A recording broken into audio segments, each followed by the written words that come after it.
সবাইকে শুভ সকাল। আমি এখন আছি নেপালের শহর থামেল। থামেল থেকে এখন যাব আমরা পোখারা।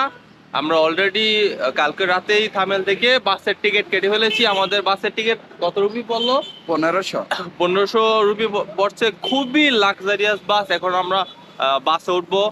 কিছুক্ষণের মধ্যে আমরা পোখারার উদ্দেশ্যে রওনা হব। আপনাদের বাসের ভিউটা দেখাবো, বাসের কোয়ালিটি কেমন। 1500 টাকায় আমরা কেমন বাস পেয়েছি। নর্মালি 700-800 রুপিতেও পাওয়া যায়, সেগুলো আমাদের কাছে মনে হয়েছে কমফোর্ট না, এই জন্য আমরা 1500 রুপিতে বাস নিয়েছি। এখন আপনাদের একটু বাস ট্যুর দেওয়াবো।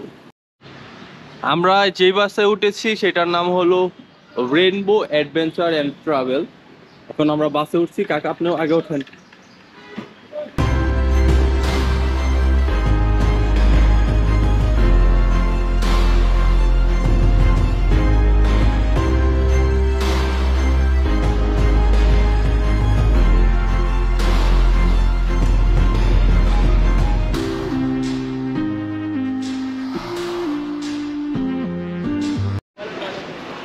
পোখারা যাওয়ার পথে আমাদের বাস এখন ব্রেক দিল সকালের ব্রেকফাস্ট করার জন্য।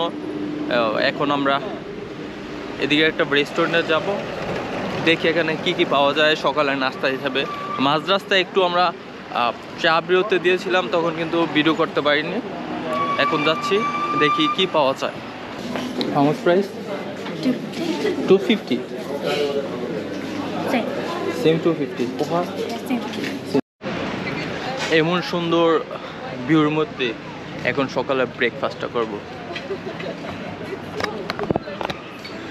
একটা ফ্রাইড রাইস নিয়েছি এবং চাউমিন নিয়েছি। আর দেখেন ওয়েদারটা, লোকেশনটা।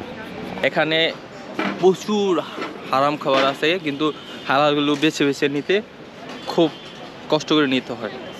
নেপালে হালাল খাবার পাওয়া খুব টাফ, কিন্তু আপনাদের একটু ঘুরে ঘুরে বুঝে শুনে তারপর নিতে হবে। এখন আমরা সকালের খাবারটা খাবো এবং আপনাদের একটু রিভিউ দেবো, দেখি কেমন হয়েছে। এখন ফ্রাইড রাইসটা খাবো, দেখি কেমন লাগে।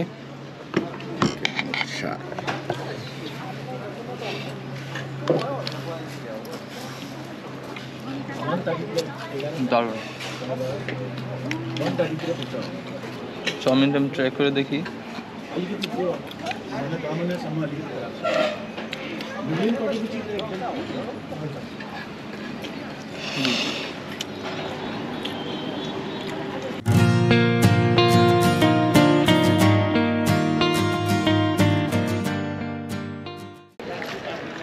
প্রায় 9 ঘন্টা জার্নি করার পর থামেল থেকে এইমাত্র আমরা পোখারা নামলাম। সকাল 7টা বাজে আমরা ওইখান থেকে রওনা দিয়েছিলাম। এখন বাজে বিকাল 4টা। মোটামুটি প্রায় 9 ঘন্টার মতন লেগে গেছে। পাহাড়ি রাস্তা তো, আঁকাবাঁকা রাস্তা, অনেক রিস্ক রাস্তা, আর অনেক অ্যাডভেঞ্চার হয়েছে। এখন আছি পোখারা শহরের একটা বাস স্ট্যান্ডে, খুবই সুন্দর। আমরা এখন একটা ট্যাক্সি নিচ্ছি, এটা নিয়ে আমরা এখন যাব লেক সিটিতে। আমার সাথে যাচ্ছে কে? পোখারাতে অনেক মজা হবে, আমাদের সাথে থাকুন, দেখুন। এখন আমরা এই ট্যাক্সিটা নিয়েছি, আমরা এখান থেকে 400 রুপির মতন খরচ পড়তেছে।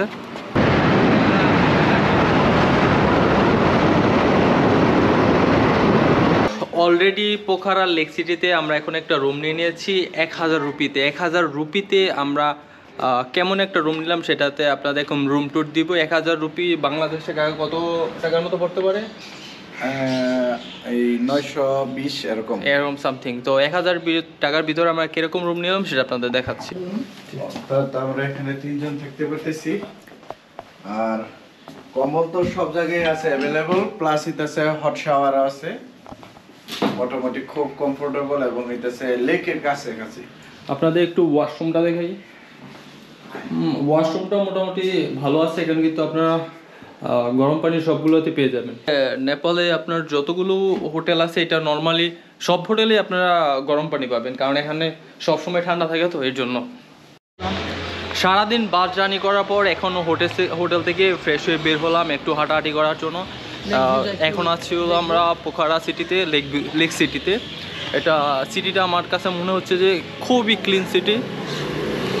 আর কাকা আপনার কাছে কেমন লাগছে সিটিটা? অনেক অনেক সুন্দর এবং হইতেছে এটা আমরা যে ইন্ডিয়াতে যাচ্ছি, ঠিক আছে, কলকাতায় যারা শুধুমাত্র কলকাতায় থাকি তার চাইতে অনেক বেশি ভালো। বেটার হুজুর আপনার কাছে কেমন মনে হচ্ছে সিটিটা, লেক সিটিটা? খুব বেটার, ইন্ডিয়াতে বহুত মানে কলকাতা থেকে অনেক অনেক সুন্দর, বেটার, অনেক সুন্দর। অনেক সুন্দর। সবাই চলে আসুন, যার সামর্থ্য আছে অবশ্যই নেপাল চলে আসেন। নিট অ্যান্ড ক্লিন এই সিটিটা, ট্যুরিস্টের জন্য নেপাল বেস্ট। আর যারা ট্রেকিং লাভার তাদের জন্য তো কোনো কথাই নেই, একদম বেস্ট। একটু আমরা হেঁটে দেখছি সিটিটা।